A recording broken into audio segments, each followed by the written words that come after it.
मित्रांनो, आपण आज आलोय डोंगरावर आणि आपण आज तुम्हाला डोंगर दाखवला का तुम्हाला वाटत असेल या रवी भाऊने काय डोंगर कशाला दाखवला आणि ही आपली डोंगराजवळची जमीन. मित्रांनो, डोंगराजवळ जमिनीचे फायदे आज मी तुम्हाला व्यवस्थित सांगणार आहे. तर तुम्ही व्हिडिओ पूर्ण पहा, कुठे स्किप करू नका. व्हिडिओ छोटाच आहे, जास्त लांब काही करणार नाही आणि जर शेतकरी असाल तर नक्की पाहाल. मित्रांनो, मी जेव्हा जमीन करायला घेतली 2006 मध्ये मी कॉलेज सोडलं.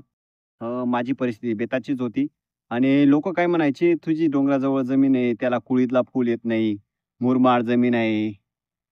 तर असे बरेच जण निगेटिव्ह थिंकिंग होती त्यांचीवाली. तर मित्रांनो, मग मी आलो खरोखर तोडपटाईने दिलेलं होतं क्षेत्र. ते म्हणायचे ते बी खोटं नव्हतं. मी बाजरी पेरली. बाजरी फक्त टोंगळ्याला लागेल एवढी बाजरी वाढली, कणीसही वाढलं नाही. 4 महिने पाहिलं मी, आलेलं नाही.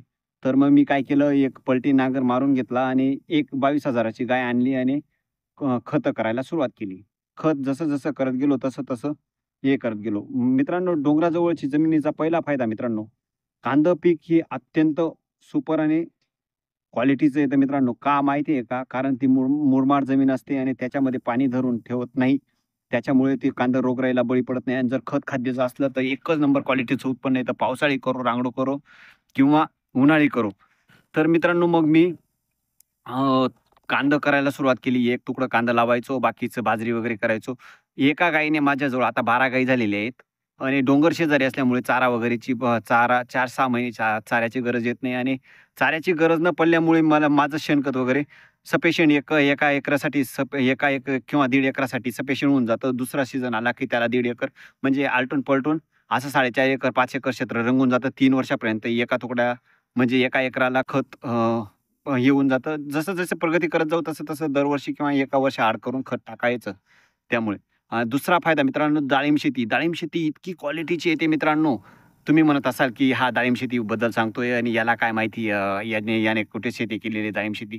मित्रांनो, मी पण केली असती शेती. फक्त मर्यादा असतात काही भांडवलाच्या, खर्च करण्याच्या. त्याच्यामुळे आहे ना, काही गोष्टी आपल्याला समजून घ्याव्या लागतात आणि मग त्या शेतीकडे आपल्याला पर्याय राहत नाही ती शेती न करण्यासाठी. म्हणजे केली असती, फक्त भांडवलाचा अभाव त्याच्यामुळे मी शेती केली नाही. पण मित्रांनो, डाळिंब शेती एकच नंबर क्वालिटीची येते.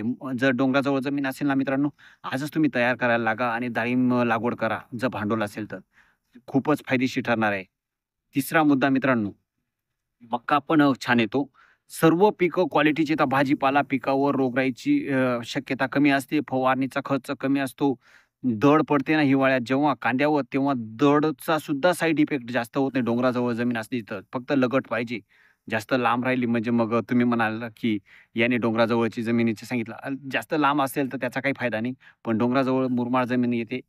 त्याने तिचं पाणी वाहून जातं आणि आपलावाला ग्रीन ग्रास मुरमाड जमिनीतला. तुम्हाला दाखवतोय मुरमाड कशी आहे आपलीवाली. हे पहा मित्रांनो, रोप, कांदा रोप, इतका पाणी पडला ना, अतिवृष्टीसारखा महापूर पण आला तरी फक्त माती खरडली तर त्याचं सांगता येत नाही. पण अजूनही रोगराईला बळी नाही. कांदा रोप पण छान आहे. मित्रांनो, आपली जमीन पहा कशी आहे. पाहून घ्या मित्रांनो. खणलं तरी माती निघणार नाही. आणि मित्रांनो, मी फक्त पिकापुरती माती तयार होईल ना, अशी माती आणि दड पडलेली आहे मित्रांनो कांद्याच्या रोपावर. काही फरक नाही. मी अजूनही फवारणी केलेली नाही मित्रांनो. हे पहा मित्रांनो, हे चांगलं आहे. भुईमुग पण चांगला आहे. हे थोडेसे 2-4 उदाहरणं झाले दाखवले मित्रांनो. आपल्याला पण डाळिंब लागवड करायची आहे. पण चांगलं भांडवल आलं तर करू. पुढं तुमची साथ राहिली तर 100% आपण कांद्याला हे डाळिंब लागवड करू आणि त्याचा पण एक व्हिडिओ बनवू.